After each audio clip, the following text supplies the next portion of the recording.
Yes. Yeah, I'm amazed because I believe it is not something most people will take out as a profession. Oh, well, yeah, I guess there's a lot of acupuncturists in America, though. Oh, Yeah, there's a lot. I mean, let's see, in many, like in Texas, there's like maybe 8 acupuncture schools just in one state of wow. Texas. Okay. So yeah, there's a lot. It's people do it a lot here. Oh, does it mean that there is a great deal of demand for TCM treatment? Yeah, there's a lot of demand. I mean, is there as much demand as there should be? No, there should be more demand. Okay. But there's a lot of demand compared to what you might expect. Oh, I mean, I would say in America, there must be like hundreds of TCM schools, maybe, I mean, at least 100. I could find out and look, but I okay. know in California, there might be like 6 or 7 or 8 TCM schools, Okay. all over the country. Pretty much every state has at least a few TCM schools. Oh, okay. I read somewhere that during Obama time, that the U.S. government realized that they are opening out a bottomless pit using the Western medicine. Yes. And then there was such an attempt during Obama administration to switch to Chinese medicine. Is that true? Well, I don't really know about what his policy was on it. I know that ever since Nixon, after Nixon went to China, they made it legal in America to practice TCM. So then one of the professors from, I think, Chengdu University College Medical School, he came to America. He started the first school of Chinese medicine in Massachusetts. Okay. And so this was 1976. Okay. So then that's the school I went to. Oh. So then all over the country, there was already Chinese medicine, but there weren't schools that were legal in the 1970s. So then in the 80s, there were many schools. By the time I went to acupuncture school in 2002, oh, there were so many schools of Chinese medicine all over the country. Okay. Yeah. Okay. I don't know if Obama made it more big, but it was already big before that. So yeah. Okay. Yeah. So basically, the realization that when I say the Western medicine, they realize is a bottomless pit. They cannot keep dumping money because you cannot stay alive, you cannot eradicate suffering of sickness. Yeah, you can't. Ah. You can't, not with allopathic medicine. I mean, there's a lot you can do. There's some wonderful surgeries that they have, and there's some great medications, but you're not going to cure anything. You're not going to get to the root. And a lot of things are nutritional. A lot of things herbs are basically food. So you need those types of natural sources in order to heal the body. So, Okay. Yeah. But I mean, given this whole thing with the COVID, they didn't really include any holistic stuff in the country's response. It was all pretty much just allopathic medicine. So that's been very frustrating for me to watch, because, I want to get in there. And, all of us, there's so many naturopaths and holistic doctors and, and Chinese medicine doctors of different types. There's some people do Korean style acupuncture, Japanese style acupuncture. Some people do just TCM style acupuncture. And so there's a lot of us here that, if we were mobilized to get into, the hospitals like they did in China, it would have been great. The results would have been so much better. So, but they have it's like a gang. Okay. The allopathic system, they're not going to let everybody else in as much as they can. Okay. So, yeah. I believe you have read also the recent pandemic in China. It was a very close collaboration between the Western medicine and Chinese traditional Chinese medicine. that Yes. bring out the great result that can Yes. control the whole thing in the very time. Yeah. I was watching that from the very beginning on the Chinese news, on CGTN, and on South China. What is it? South China Morning Post. So I was watching all of those webinars, and I have some friends. I have some friends in Beijing, so they were telling me about it.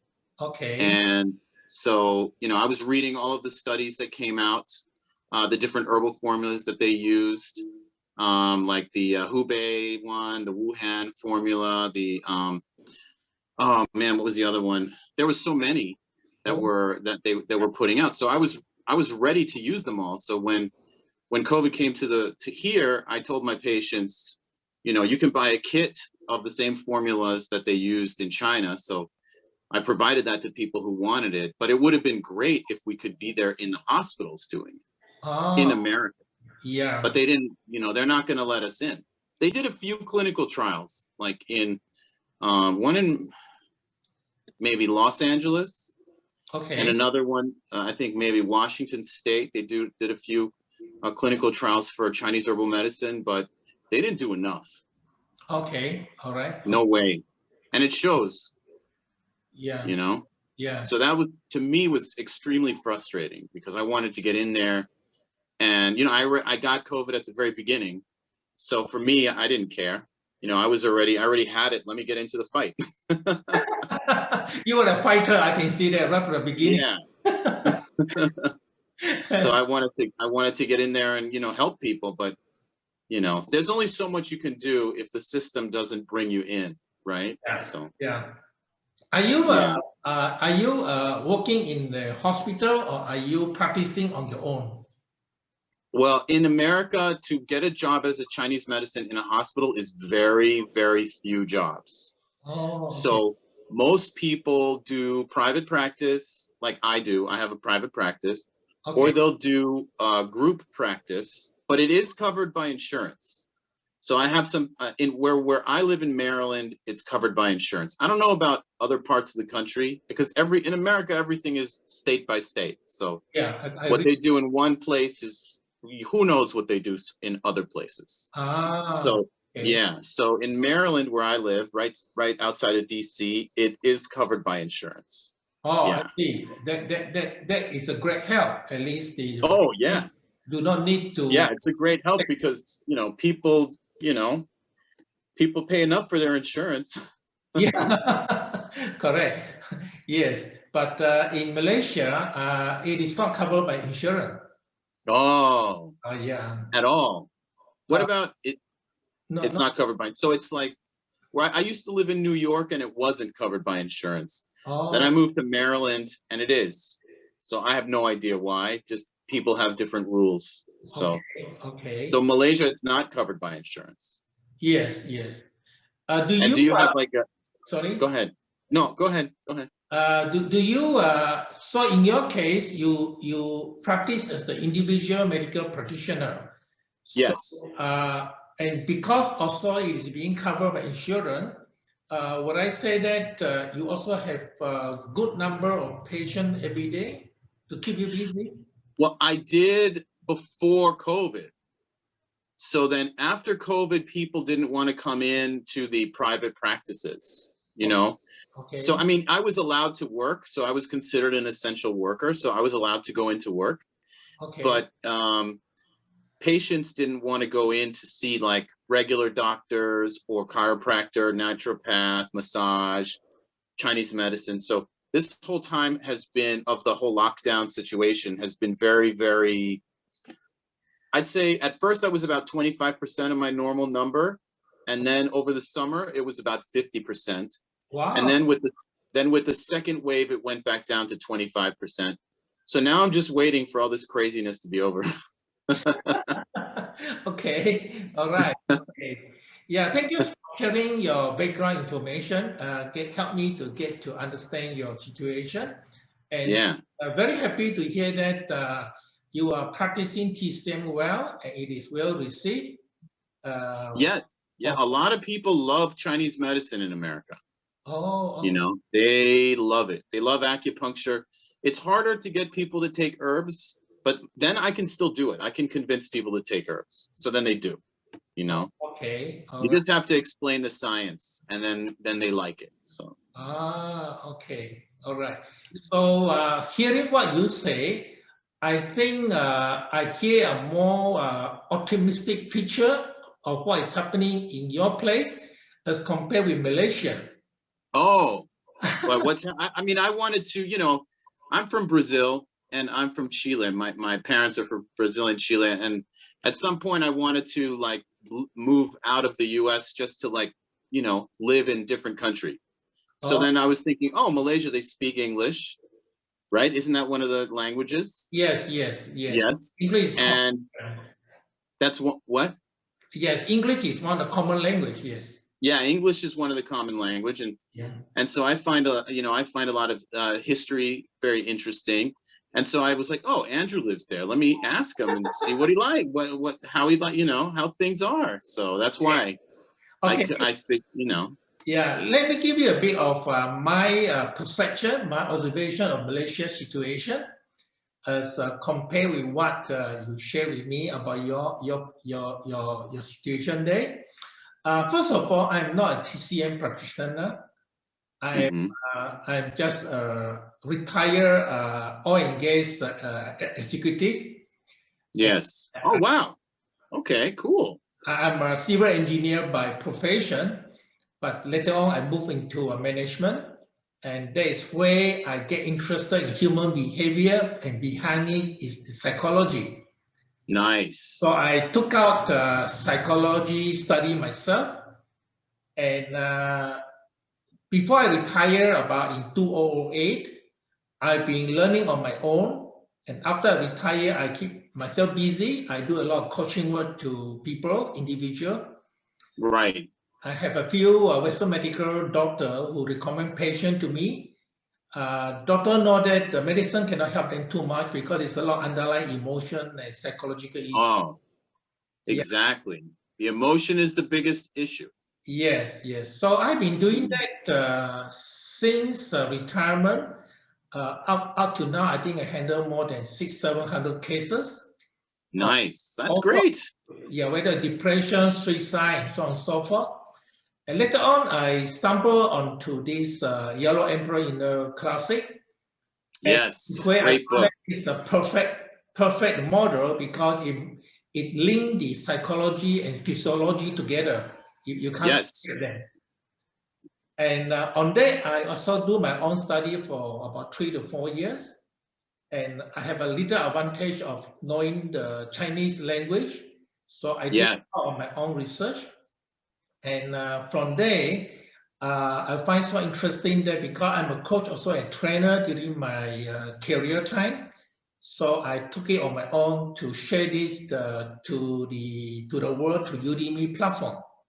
So that's great. First about the concept, how is it applied to today living, and how do we interpret hyperpressure in relation to yin and yang, the qi, and so on and so forth. In the process, I'm learning. At the same time, I also share with those people interested.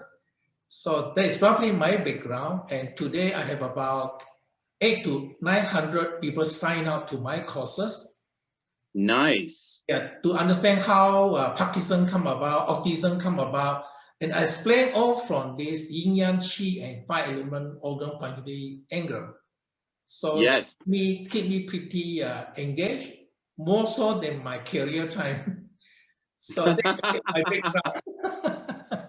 Well, no, that's great because, you know, in the I guess in the evolution of Western science, with Descartes, they split the mind from the body, right? So he was searching for the spirit in the pineal gland, and so he split the mind from the body. But in TCM, in Chinese medicine, you know, it was always yin and yang, not yin or yang.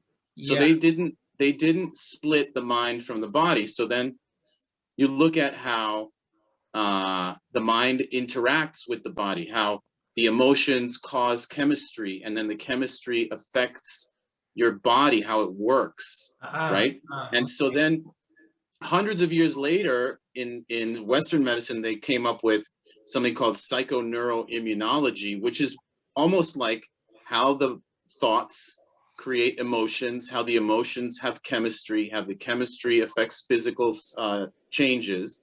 And that's the same idea with TCM, because it's integrated.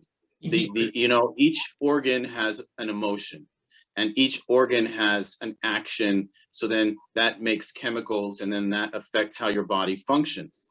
Okay. And so it's really kind of interesting, like the holistic idea, it doesn't split the yin and yang in Chinese medicine. Okay. And that's why I like it.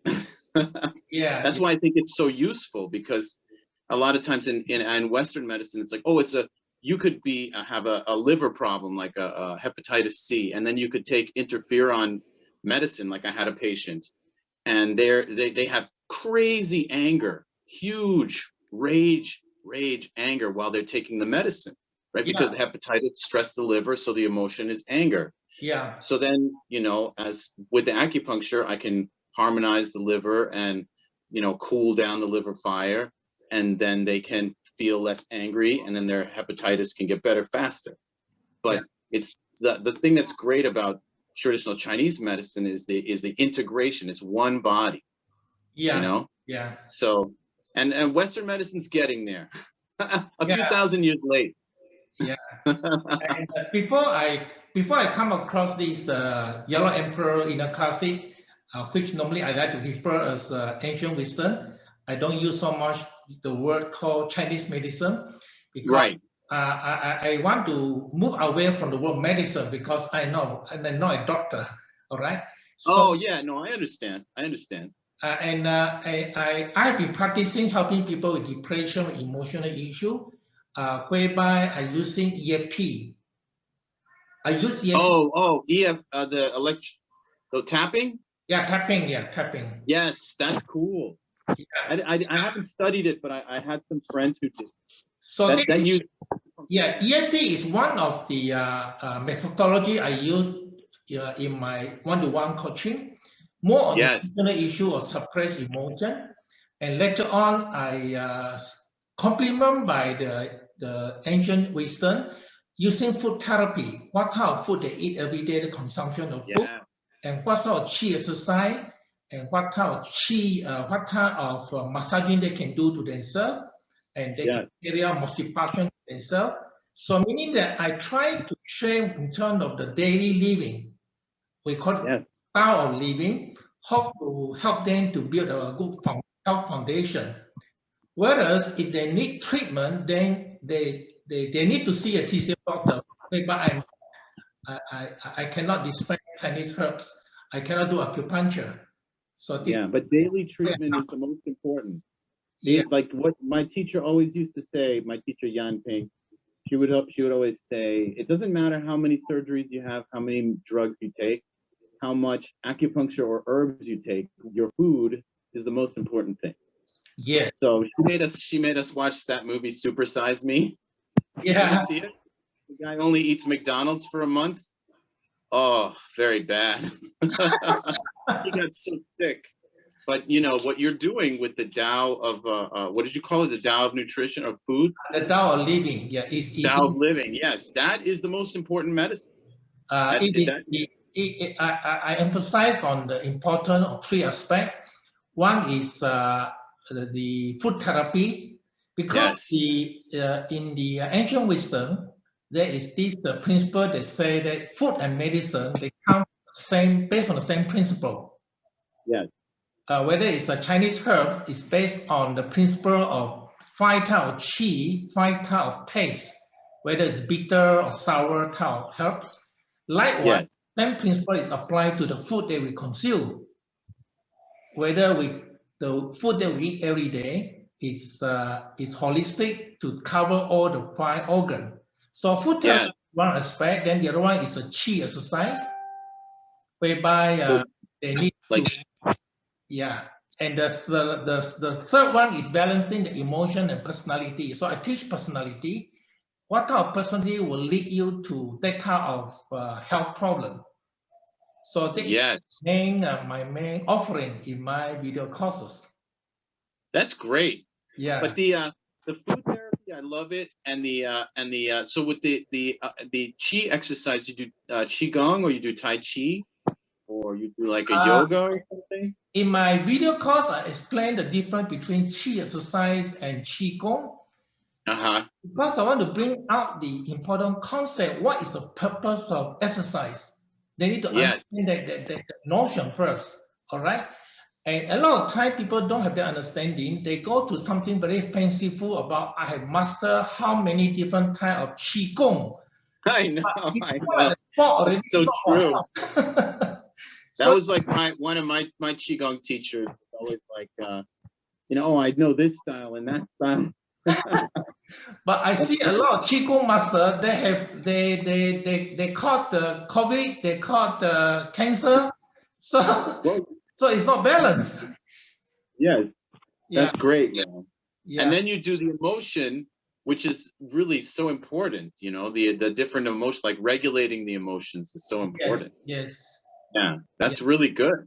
Yeah. I mean, that's amazing. That's very powerful right there, those three things. Yeah, I like synergy. I link out emotion with personality, with your psychology, and then how it manifests in your body in terms of sickness, in terms of your mind, because the five organs not only hold emotion, but also hold the consciousness.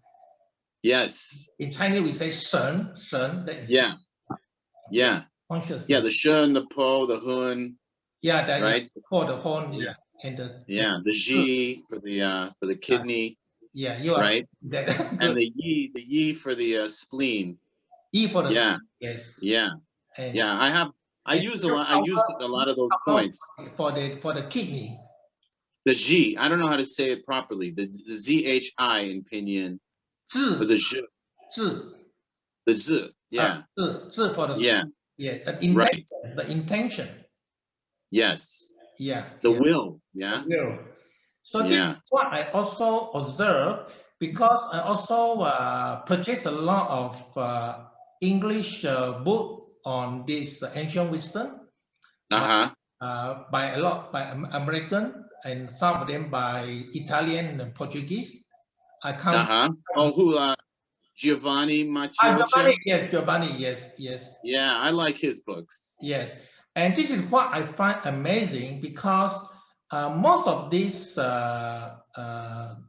specialists, they come from the background of counseling and psychology. Oh yeah. A lot. And they blended very well with this黄帝内经, with the ancient wisdom. Yes. So from the cases they administer, I found that they combine it so well. As I compare with the TCM doctor in Malaysia or in South Asia, those in the West who apply in this manner, they are more advanced. So in Malaysia or in South Asia, do they not focus so much on the emotions, the TCM doctors? Is it all more like scientific? It is just a notion. They understand that there is emotional issue, but they don't know what to do with that.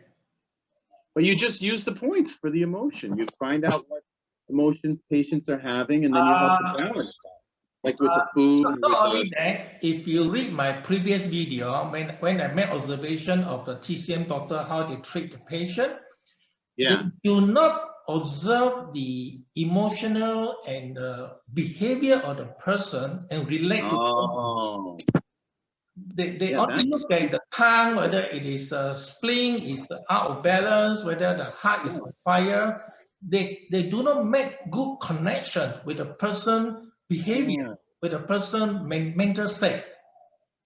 Yeah, that's the most important thing. Like every time a patient comes in, I ask them about all of the emotions that they're feeling. Whenever I do an intake or whenever someone comes in for a follow-up, I ask them, how are they feeling? And then I say, well, what emotions are you having? Then I go through the whole list, right?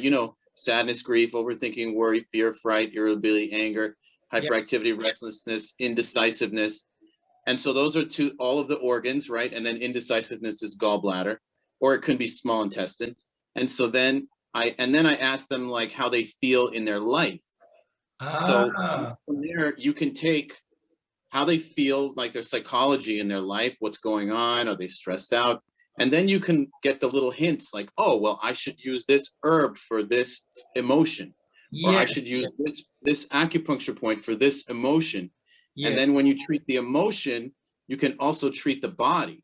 So that is the best, that's the most awesome trick about Chinese medicine, is you can have like a shortcut. yeah, If you just ask them simple question about how they feel, what their emotions are, and then they'll tell you, oh, I feel sad, oh, I feel angry. And then I say, which is the worst? What do you feel worse? Do you feel more angry? Do you feel more sad? Do you feel more worry? So that means which organ is most out of harmony, right? yeah, Which has the strongest disharmony? Oh, which emotion is the best? Oh, well, I kind of feel a little restless, but not much. So, okay, their heart is a little less having agitation or heat or fire. So then you can make your treatment strategy around which emotion is the most out of balance, and then which is more balanced, and then you can try and bring it all together. So yeah. that is the coolest thing about Chinese medicine. You can Well, do so many, it's like the best shortcut. no, I You would know, say that is the most coolest story I hear from you, that you are doing that.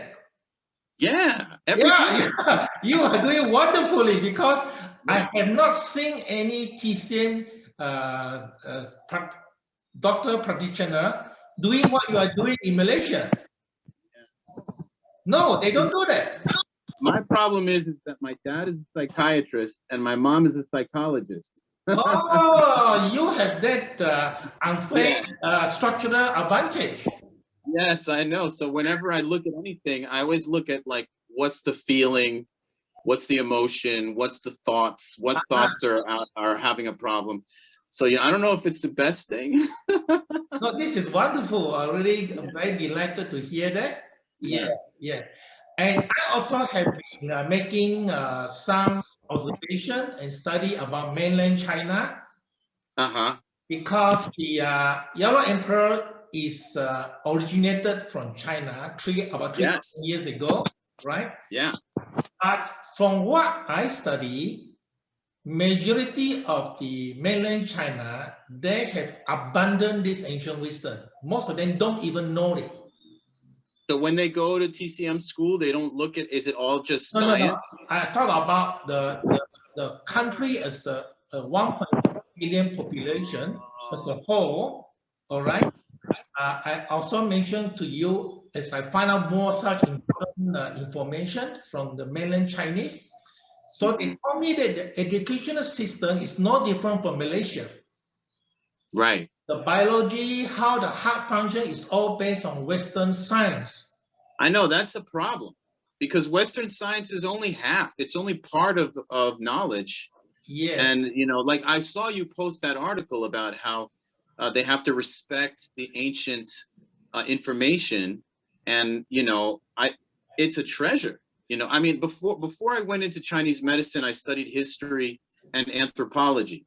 So, Yeah. you know, that's the reason why I went into it, because my dad's a doctor and a psychiatrist. My mom's a psychologist, but I was interested in anthropology. And so I went into medical anthropology, but then I don't really like public speaking. Okay. So I wanted to be a clinician, you know, I wanted to be there with the patients and trying to help them. And so, you know, that was the thing that was most interesting.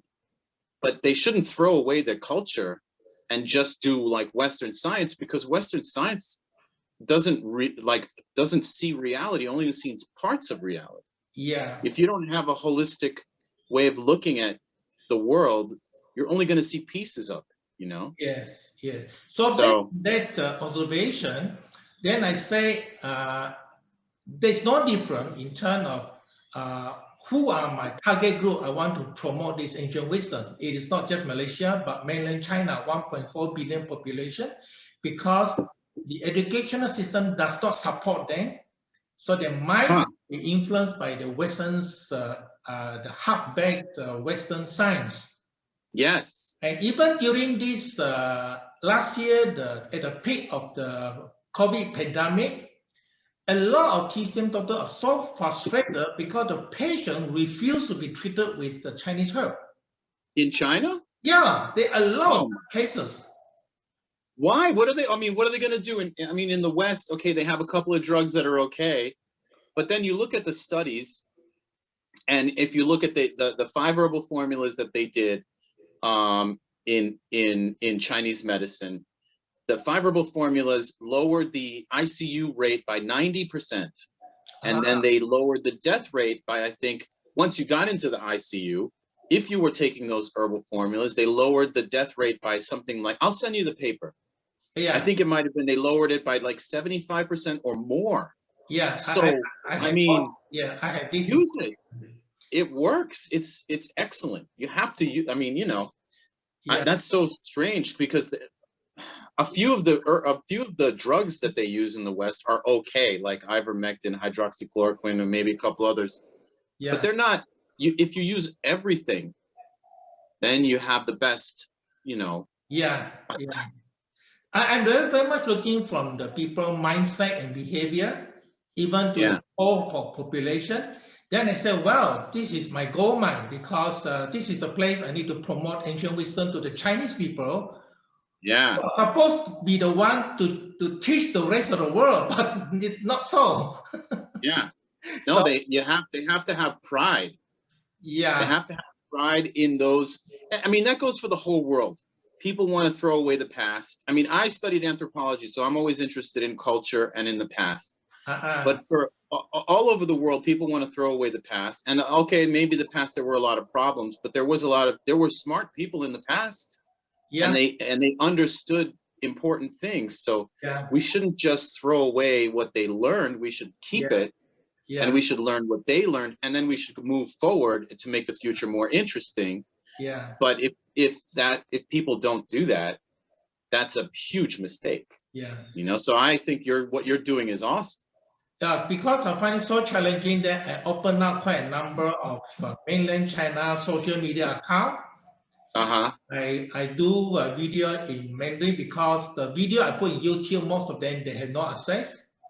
So I create a lot of video and create articles to hope to start to set them thinking that they have this unknown ancient treasure that they did not know. Yeah, So all of humanity has to take back their old knowledge and then bring it forward. But everybody's so drunk on progress and technology and advancement that they don't realize that maybe that's not the best direction. So now, because of this, the recent pandemic started in Wuhan, and because of this joint effort, the joint effort between TCM and the Western medicine, but from what I read, it's a very big struggle for the TCM, the group of people. Because it's dominated by the Western medicine in terms of those in authority. So it's a big struggle, but nevertheless, there was some sort of collaboration. And because of that, some of the public begin to be aware that TCM is a great compliment. They can't. Well, actually, TCM is probably more important. More important, correct. And Western medicine would be the great complement because, I mean, if you compare the outcomes, if you compare the outcomes in America, right? They really didn't give patients much treatment in many of the American hospitals. So that's why so many people died. But then you look at what they did in China, and they did everything. They did the Chinese herbs. I saw hospitals doing Tai Chi. They did the intravenous vitamin C. They did ivermectin. They did lopinavir, remdesivir, hydroxychloroquine. They did the ventilators, and they did everything. And they had much fewer people die. So, you know, they have to realize that's very, you know, like, what do they say? The proof is in the pudding. And, you know? And I also like to bring another important concept because one of the greatest learning of this ancient wisdom is to help people not to get sick. That notion is not well understood even in mainland China. People still take medicine and say, I got sickness, I take medicine. That's why I don't want to emphasize too much on medicine, but it's the Tao of living, how you live your life. Yes. That is in this 黄帝内经, the Yellow Emperor is said, 正气 nature. That is, if you have the true qi, no virus can attack you. That's right. Yeah. And also, like with the COVID or with any virus, like that simple herb, you know, huang qi, right? The qi. Yeah, just that simple herb. There's so much now. Okay, it stimulates the qi, right? It lifts the clear yang, so it does all of those things. But now there's all this research that shows what it does from Western science is that it stimulates your T cells. And so then when your T cells are more stimulated, then when a virus tries to penetrate, right, then the Wei Qi can stop it. Stop it. Right? So that's in Chinese medicine. And the same idea, the T cells can see it because they're more activated by the Huang Qi, and then they can capture the virus or whatever, any kind of pathogen trying to come into the body. So, you know, they have to, the Huang Qi is a great herb. And it's very simple. And it's just one, and you can mix it with other herbs and it becomes even more complicated. But the idea of boosting your Wei Qi so that you can like push out the, you know, the evil wind, right? The virus coming in on the wind, the virus coming in the aerosol, right? Yeah. That is serious. And it really works. It's amazing. So yeah. And it tastes pretty good. And of course, the other important concept which is not well understood by those who study, who is influenced by Western science or Western medicine, is called internal body environment. That's not understood. So, which is called in Chinese, we call it body constituent. Yes. Different people have different type of body constituents. Some with more dampness, somebody with more lack of qi or lack of blood. All right.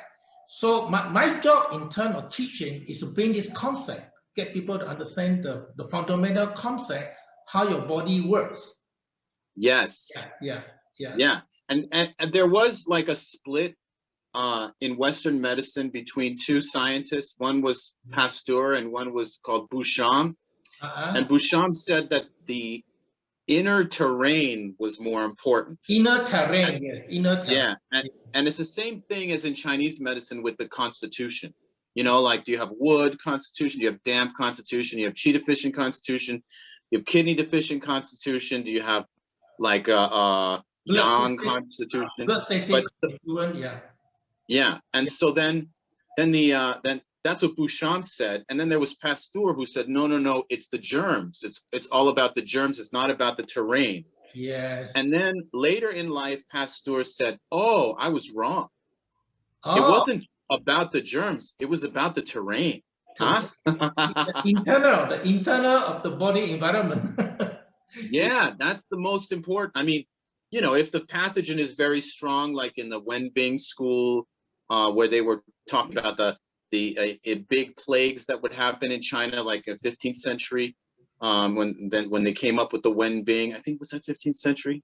I have the books, but that was all about like fighting the pathogens and clearing the heat and all that. But it was still very important. The internal terrain, the internal qi is very important, right? That's very important. So that's great. I would like to make an analogy with what you say, compared with the U.S. politics and the China politics, because U.S. always see enemy outside them. Oh yeah. Yeah, but Chinese say no, enemy is on the outside. You build your internal strength. Yes. The U.S. is so crazy. Yeah. Okay. Hey, I must say that you are really presenting a very promising picture from my observation. There are really so many great things you can do with your present knowledge and approach. And let me give you a bit more my visit to the TCM doctor yesterday. Okay. So I brought out a subject. I said my friend from US is interested to explore whether he can do some practicing in Malaysia, because this TCM doctor is a lady she worked in a hospital. Yeah. Hospital is only one of the very few, only one or two with the Chinese medicine practice. Great. So she is a So that's in Kuala Lumpur? In Kuala Lumpur, yes. Yeah. But her husband is also a TCM doctor, and he is practicing on his own in my small town. Oh, great. And she, the wife, will join him at weekend. Nice. To provide acupuncture, capping, massage service, whatever. So meaning that she played two roles. She worked in the hospital. She also provide individual practice. Nice. Okay, so I say my friend in US is interested to explore whether there is opportunity to take up a job in a hospital as a TCM practitioner. I consider her relationship is zero chance. Okay, I say why you say that? But so that's like America. It's zero chance. There are some hospitals where you could get a job, but it's zero chance. Okay, I can understand she has a few reservations. First of all, he said even the TCM school or hospital do not attract Malaysian to study as a TCM doctor. Oh. All right. Why not? Because of the great difference in terms of pay. Oh, right. Average, those with TCM practice for 10 years, if you work in a hospital, you may get about 1 month equivalent to $1,000 salary. Right. Whereas right. A Western medicine specialist or doctor can get 10 times to 20 times more. Oh, yeah. It's the same in America, though.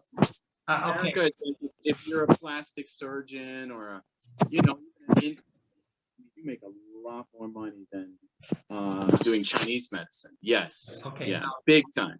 Or even if you do like any kind of holistic medicine. I mean, some holistic doctors can do really good, but I mean, yeah, generally the Western doctors make a much bigger money. It's like anesthesiologist or something like that. Yeah, this is saying apply to mainland China. Now, yeah. The second reason I can observe myself, the demand for TCM treatment is very low. It is used as a last resort when the Western hospitals say, no cure, I can't help you. Then they go and see TCM doctor. Yeah, and they should flip it. First go to the TCM doctor, right? And then go get your Western medicine, because the TCM, all holistic type medicines, TCM, naturopathic, right? It builds the body. So then you can either not have a problem, or you can kind of try and cure it with less aggressive strategy, right? So first you should do the less aggressive strategy. And then if that doesn't work, then you go do the more aggressive strategy. But the same thing happens in America. People will come to me, oh, I had like 3 cancer surgeries and I had my gallbladder taken out and I have all of this stuff. Can you cure me in 1 treatment? I'm like, come on. That's crazy. Well, so they treat you as God. I know. I mean, either they won't come, like, you should do holistic medicine first, because it's less radical. Like, it's the interventions are less aggressive, less destabilizing to the body's harmony. Right. And so then if you need something stronger, then you go and do the next step. So everything, it's like I view it like a steps. Like first you do food, right? And mind and exercise, and then maybe herbs, and then acupuncture, and then, some kind of strong massage or something. And then you do drugs. And then finally you can do surgery. But you don't you don't start at the top of the stairs. They reverse it. Yeah. So they do that there too. They do that the same in Malaysia, huh? Yeah. And the next thing, one is lack of public support because of unawareness, because of education background. Then the next problem, there are a lot of TCM individual practitioners. See that most of them are struggling. Besides the fact that there is not high demand and they only use it as a last resort, okay, expecting God miracle from him. Besides that, it's an incremental medicine. Like, you know, if you give somebody an herb to grow their hair, it takes months for the hair to grow. So it's an incremental. It's like it's a natural based medicine. So the change is deep, but the change is slower. I mean, it can also be very fast. Like if you have sciatica or whatever, you have pain, or you know, it can change things quick. Or if you have like a virus or something, you can push it out of the body faster. But you know, if you have a deep problem like a cirrhosis of the liver, or diabetes, high blood pressure, if you have a deeper problem or cancer, you can help people, you can cure people, but it's a process. And so people think you can fix. It's like they expect magic. But it's not magic. It's your inner body. You know? It's your body's healing system. So you regulate the chi, and then the body can fix itself. And the other observation I made, because before I put all my courses in the internet platform Udemy, I conduct classroom classes. So I conduct the classes to the Society of Parkinson Sufferer. I teach them how should they do on their own, the theory and the practice. I teach the parents who have autistic children. Right? And how could they, and I explain why they get autism, this kind of thing. And I observe there are parents who send their autistic child to TCM doctor for many years with herbs and acupuncture, and there is not significant improvement. Wow. So it tells me two things. That it is just like in the ancient time, the emperor had thousands of qualified TCM doctors around him, but they cannot cure his sickness. Right. Oh, I remember. Until the emperor found a miraculous healer in the village. People like Hua Tuo, all these type of people. I remember Hua Tuo, So I remember that. What does it mean? It means that out of 100 TCM practitioners, there may be only one good one. Well, that's the same for anything, right? Same, but more so in TCM, because TCM is very subjective, individual practitioner input. Unlike Western standard, you can't sue them because they follow procedure. All right. But the problem with following procedures sometimes is like in America.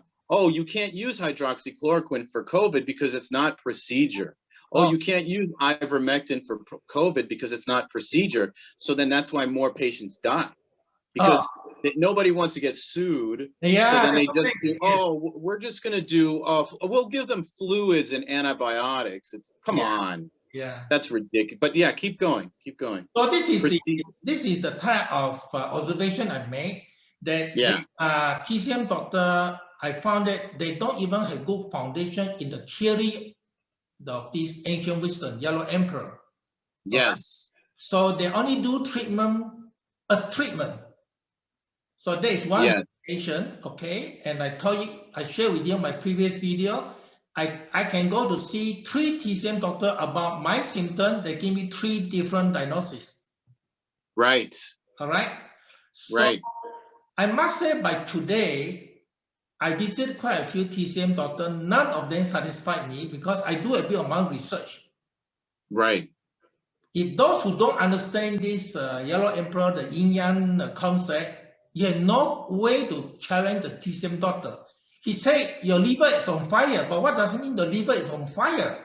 You don't even have that notion, so you cannot challenge. So just take alone, right? So there's one problem. Secondly, well, everybody has to go back and read those books again. And you have to go back. You have to read the Ling Shu. You have to read the Huangdi Neijing. You have to read all of those books. Yeah. You know, like once you get out of school, that's the thing. Like when you're in acupuncture school, it's a whirlwind of information, right, going into your brain, and then you're spinning for a couple of years because you just downloaded this huge. I mean, it's 5,000 years, so it's a lot of stuff. Yeah. And then you have to go back and read it again. Yeah. That's the thing. Yeah. Because even me, I keep rereading, and then I'm like, I got to go back and read that again.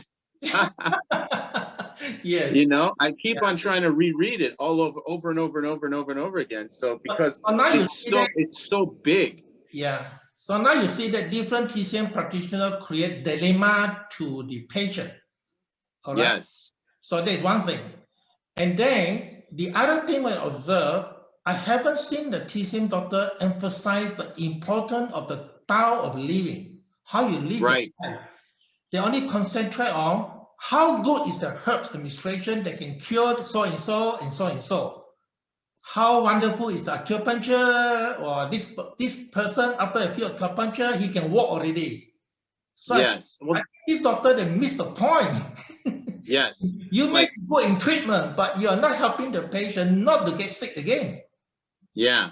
Yeah, because like the food, like that's why my teacher would always say, it's all about the food, it's all about the food, it's all about the food, it's all about the food. So then whenever I have a patient, they come in, they have diabetes, I give them a diet. I say, eat this diet. Or they have high blood pressure, I say, eat that diet. Or they have cancer, I say, here, eat this diet. You know, depending on, well, also it depends on who they are and what their constitution is too. Yeah. But not just on the ailment, right? It also depends on like what's going on with their, right, their chi, their blood, their yin, their yang, everything. Yeah. So she was always banging it into our heads, food, food, food, food. Oh, okay. Yeah. So I try to always give patients homework of like what foods that they need to do. Once I give them the herbs, I'll give them acupuncture, but they have homework. Yeah. So their homework is to eat more of these things and eat less of those things. Oh. You know, like if somebody has allergies and, you know, eat less dairy, eat less wheat, you know, eat less gluten, things like that. Yeah. And eat more of maybe onions, or eat more pineapples, or depending on the person. All right. So, you know, like what you're talking about, the Tao of living is like the things that they can do themselves. They can do themselves. You know? Yes. That gives them power. They need to harness the internal power. Yeah. Yeah. They don't always want to. Yeah. So now, with a better understanding of your background, I really can see enormous contribution you can make, more than me, because you have more, something more than me. You are the practitioner, so you are skilled in acupuncture. You know about herbs, all right? So I wonder. But the Huangdi Neijing is the roots. The root, it's the most important. Yes. There's nothing more important than that. Yes. Will you, will all depend on your type of preference, your personality. Do you like teaching role? Being a teacher? Uh-huh. I do like teaching, yeah. I mean, I get, I start talking too fast if I'm in a room with a lot of people. Okay. You speak but whenever patients come in, I always try to, like you were talking about the emotion. So whenever they come in, I explain, I'm using this point because you have this problem, and then I explain to them what the problem is, and then I explain to them what the point does and why I'm using it. Yeah. So then that works on their own innate healing system. So then it can make them part of the treatment. So they can use their imagination to say, okay, he's using this point because I have whatever kidney problem, and this point will help to make the water move better through my kidney, right? So whatever their health problem is, so that's almost like making them a partner. Yeah. You know, it's not just me putting in the points, it's also them making their own change. So Yeah. I can yeah. see that you make much more service to your patient because all this take time to slowly explain. I just Yeah. wonder, would you like to expand it in such a way that you speak to thousands of people? Oh, You, I mean, that'd be cool. I've never done it. you can influence millions of people because this is what I've been following some of these Chinese Huangdi Neijing guru. Okay. Wow. They are, and quite a number of them, they go very deep and they create their own influence. They have millions of subscribers because of the Wow. social media. I think you can fit into that kind of role very easily because from what you share with me, I'm very impressed. Oh, thank you very much, Great, Andrew. great, great. Well, I'm very impressed about your knowledge of the Huangdi Neijing. I got to go read it again. Yeah, You inspire me. because this is where I find a bit of difficulty. Those Chinese Huangdi Neijing guru in China, I really respect them a lot, but they only cater for the Chinese-speaking mainland people, audience. Uh-huh. I understand.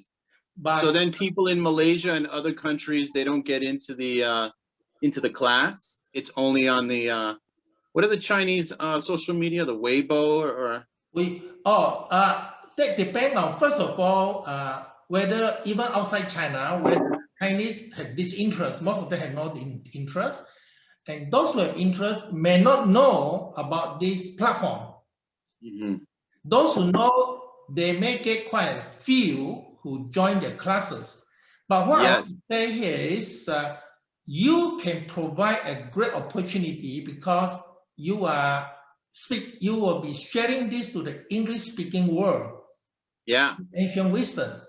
So I like Yeah. to see you play the role that, the internet, there's no boundary. As long as whoever like your teaching, they can understand your language, they say you create your crowd. I think that is more exciting than, That's a great one. I that like that saying. That's really more good. exciting because you already have that kind of passion. You want to help individuals. Then I say, why don't you help more people? Yeah. Why do All you right. just want to be a Sounds monk or the priest to help one individual? Why don't you yeah. be Jesus Christ to save the whole world? That would be awesome. I mean, the world needs a lot of help, man. You know? Yeah. So I hope to provide you some idea Okay. because I put my own priority in this manner.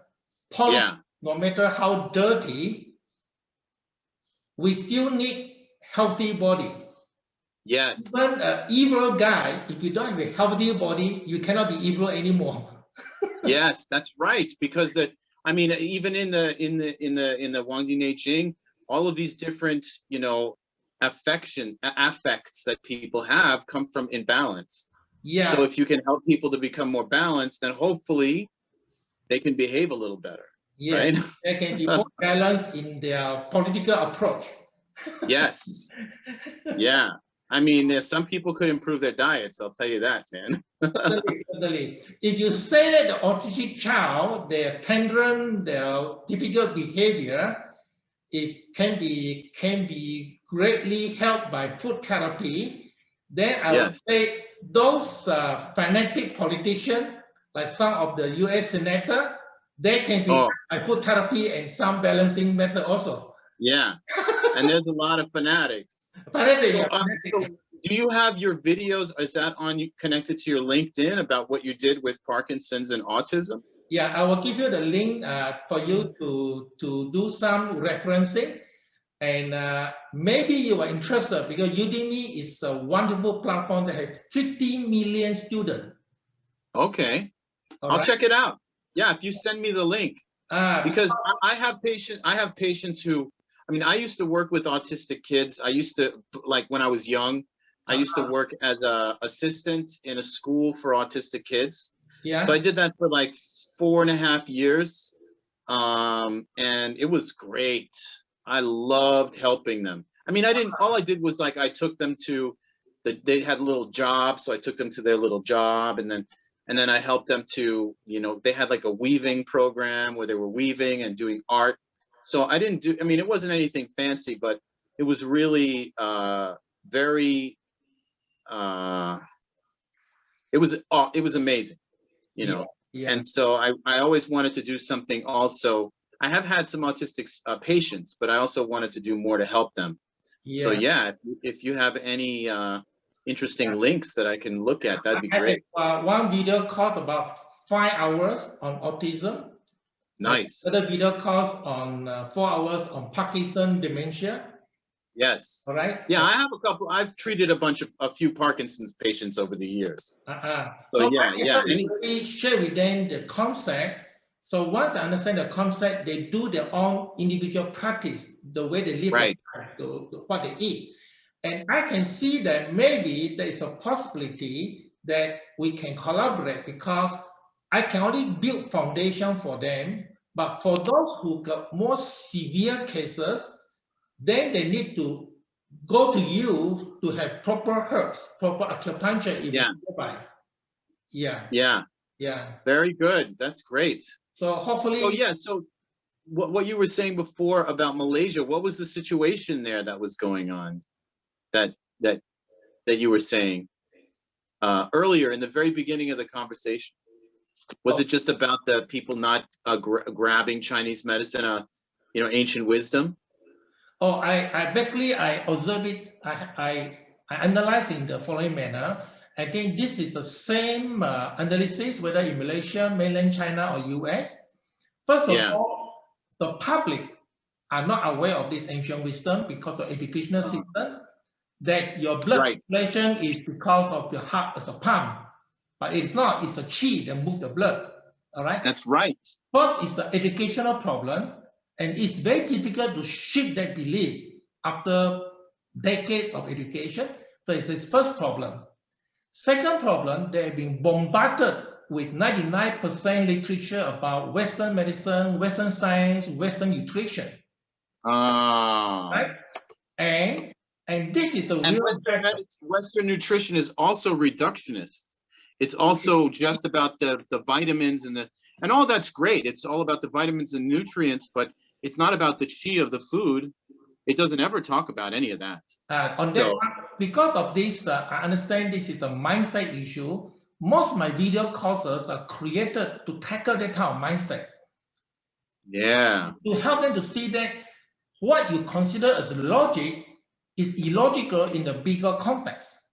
Yes. Right? So do you think? Go ahead. I'm sorry. Correct. Continue. No. Go ahead. I had a question. I'll ask you later. Okay. So I'm saying that after observing all this, then I say I think I can make my little contribution, because I like to be a teacher, so I am an instructor, and I like to do research. So I will research about how the Western science treat autism since 150 years ago. I trace the development and I superimpose with the黄帝内经how the whole thing can be treated differently. Yes. So that is my kind of approach. So because of that, I can see that there's an enormous opportunity because the world is unaware. Yes. 9.9 billion population is unaware. So you see how big is our market? It's huge. It's a big market. So do you think that people lack that where you are in Malaysia, China? Do you think it's because of colonialism, because of all of those years of colonialism, that people didn't want to maintain so much like pride in their own culture and the contributions? Or what do you think it was? I don't think it is the just on this colonialism alone, because China was never colonized. Right, that's true. Their education system followed the Western science. Right, so that's so strange. So yeah, that's very interesting. Yeah. I mean, I guess there's the Western science has a lot of great things. It's very interesting, you can have a lot of amazing, powerful things that you can come up with, but ultimately it is still very reductionistic. It's very, it just breaks everything into little pieces. Yeah. And the problem with that is then you miss the big picture. Yeah. Right? If all you see is the petal, but then you miss the flower, and then you miss the roots, and then you miss the water, and then you miss the sunlight, and all of those other parts of the bigger picture. I mean, now they have ecosystem science, so they're trying to back and use like a more holistic worldview, like Taoism. Taoism is more of a very holistic way of looking, you know, at the world, at nature, which is what Chinese medicine is based on. Yeah. It's all based on the Tao. It's all based on the, you know, all those great books. Yeah. So.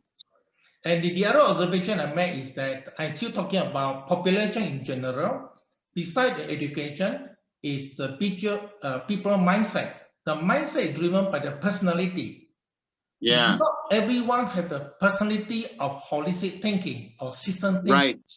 All right. So some people like to zoom into narrow detail. Yes. So that is another big challenge, how to help them to balance that. You cannot be too overall holistic because you get nowhere. Neither can you be too narrow that, you know, you drive yourself into a bottomless pit. That's right. If you're too narrow, you fall down the bottomless pit. Yeah. You just see everything, and then you miss the pieces. So you have to have both. So there you go back. That's yin and yang. Yeah. So you have both aspects of reality, and then you can see more. Yeah. That's I'm speaking as a psychologist, looking at the whole world mindset. So not so much about colonialism or about democracy or capitalism or communism. No, not too much. Yeah. Yeah. That's right. So you're just looking at the psychology behind it. Yeah. The psychology, yeah. The thinking, how people exercise their thinking. Yeah. Yeah. Yeah. I mean, some people, they love to work on Excel spreadsheets all day. And then some people like me, I just want to look and see like what the big patterns are, you know? So, okay. You know, and that's, everybody's different. Like my son, he can build computers and I can't. Oh, I see. All right. Yeah. And I also study both Chinese and the Western numerology. So when the client come to me for coaching, whether for whatever issue, whether suicide or depression, I will study the birth date number to get a clue. Oh, cool. So that's great. So I also teach this in my video class. How do you do a very quick coaching? By getting some clue, all right? And even from your name, I already get some clue, J-O. Yeah, J-O-A-O. J-O-A-O. So I just use J-O. So let me share with you whether some of this analysis fit you or not. Okay. There is a tendency, I don't say you are, but there is a tendency, people with this attribute, J-O, they tend to see things in a very perfect way. Perfectionist.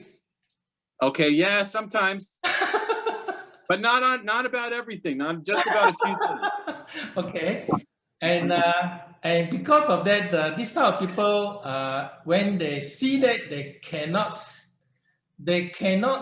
experience what they expect, and they can get very pissed off, very frustrated.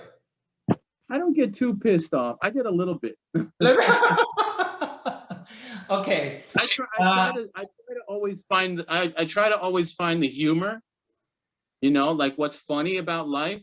Like, you know, I'd like for things to be more interesting, and I guess I'd like our planet to be a little bit better. You know what I mean? Okay. So maybe that's the perfectionist part. So then I get a little irritated, like, oh man, you know, we could be doing better. But definitely, yeah, I try to always find a joke. Oh, okay. You know, it makes it easier to deal with, you know. Okay. If you don't mind, which day were you born? Oh, July 14th, 1972. July 14th. Okay, that tells me a lot of things already. Okay. Yeah, Year of the Rat. A year of the rat. Okay. So you are certainly your behavior from observe fit very well with the number. You are very intellectual, and that's why you can articulate very well because you read a lot, you analyze a lot. Yeah, so I read too much. That is your number. That is your number. Okay. And then you have a challenge between stability and freedom. You like freedom, Yes. but you need to anchor somewhere. But these two were opposite because if you have too much anchoring, you cannot be free. Yes. All right. That is perfect. So that is a bit of your life struggle in different contexts. Yeah. Okay. Yeah, because I always want stability, but I also want freedom. So it's like it's a polarity. It's a polarity, yes. Yeah, they're not always in harmony with each other. Yeah. So I got this information from my client who made an appointment with me who had issue one-to-one coaching. So from the name and the birthday, I already get some clue about what may be happening to this client, and I listen to his or her story to correlate in what way it reinforces. That's great, man. And I teach it in my Udemy video class. I teach people how to do it. That's awesome. I like it. And then I relate to that kind of behavior, personality, with which organ. Which organ will be suffering most because of that. If it is a very achiever kind of person, his liver will be harmed greatly. Oh, yes. Right? He very aggressive. Yes. He used a lot of the liver chi to achieve what he wants to achieve. Yes. That is 100. Yes, exactly. Yeah. And that may be the reason why he come to me now that he feel that he is defeated, he lost hope, because of the struggling too long and this on and so forth. So this is where I find it very amazing to link everything together. Yeah, he pushed his liver too far in life, with all of that.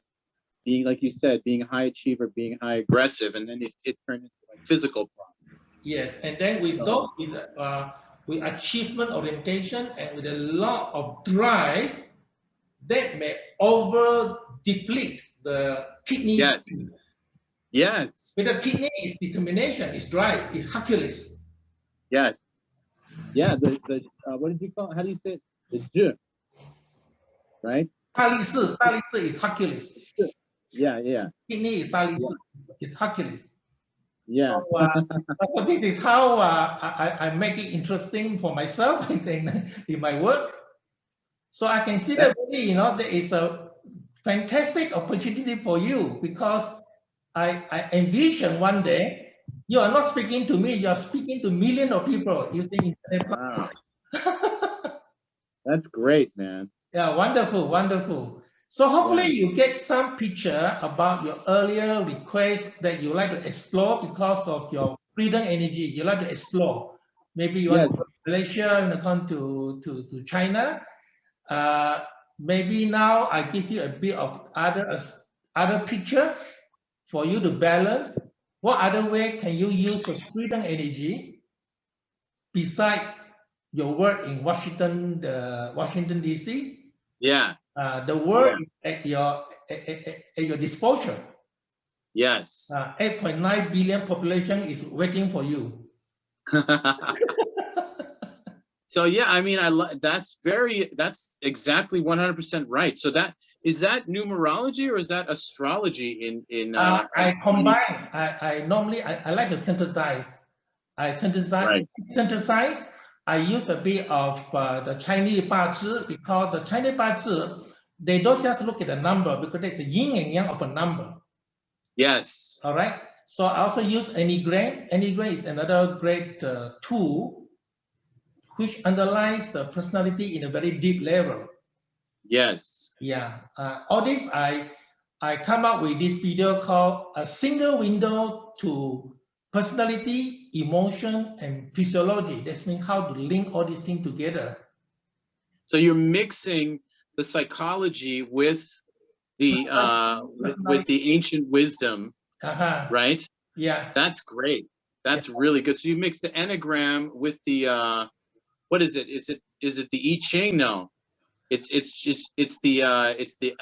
the astrology. What is what? Numerology. Numerology, right? Yeah. Yes, numerology. Because from the practical point of view, I can access to the personal information very quickly by looking at his birthday and his name. You see the pattern. Yeah, then I can see some sort of attribute whether it's being manifested. Right. So that's great, Andrew. I chose the easy path to but I can well, but I mean, you know, it's an easy path, but there's a lot of information there. So yeah, but I think it's official for me to do the complete coaching. It's not that easy though. Oh, because you have to remember everything. You have to remember all those little pieces of information. Yeah, I think the hard. How you make connection when you listen to the client story, whether he got ulcer, whether he cannot sleep at night, and then he have this type of desire to achieve more. How you connect all this story together into one central point? Yes. That is interesting.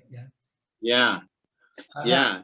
Yeah. So you come up with a pattern of disharmony. Yes. So then you see what the pattern is, and then you can give a treatment based on what the pattern is. Yes. That's very cool. Yeah. I gotta look at your video. Sorry? I have to look at your video. That sounds cool. You take a look, and then you can see some of the sample I made, the preview, which is a free sample.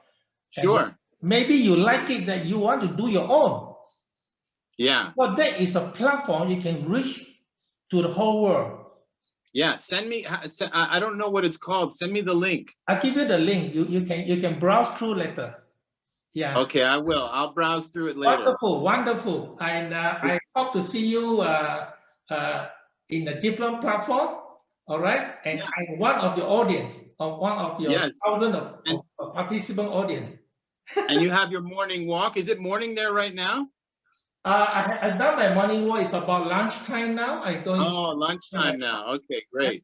Yeah, because I know. Yeah, morning walk is very important. Yes. Okay. I say bye-bye to you now. Okay, take care, Andrew. Okay. All the best. Okay. Bye-bye. Thank you so much. Thank you. Okay. It was really great talking to you. Sent from me to you. Bye. Thank you so much. Thank you. Okay. There are 6 essential courses on Yellow Emperor's Inner Classic, covering the concept, theory, and practices. This one is Food Therapy for the Unique You with your Body Constituents, Meridians, Qi exercises, and other self-help healing methods. Organs Functionality, what Western medicine does not know. 5-element theory, build relationship of parts for Holism. Qi, its mystery unfolded. 5 essential human life variables. Philosophy, yin-yang theory, and application. The 6 essential video courses on the theories and concept of Yellow Emperor's Inner Classic are being applied to today's modern living, with the following video courses, which are shown one by one here. Simplicity and Practicality of Ancient Wisdom on Health. Health from head to toe, breast and breast cancer. Health from head to toe, brain, Parkinson, dementia, stroke. A single window to personality, emotion, physiology. Autism, from understanding to solution action.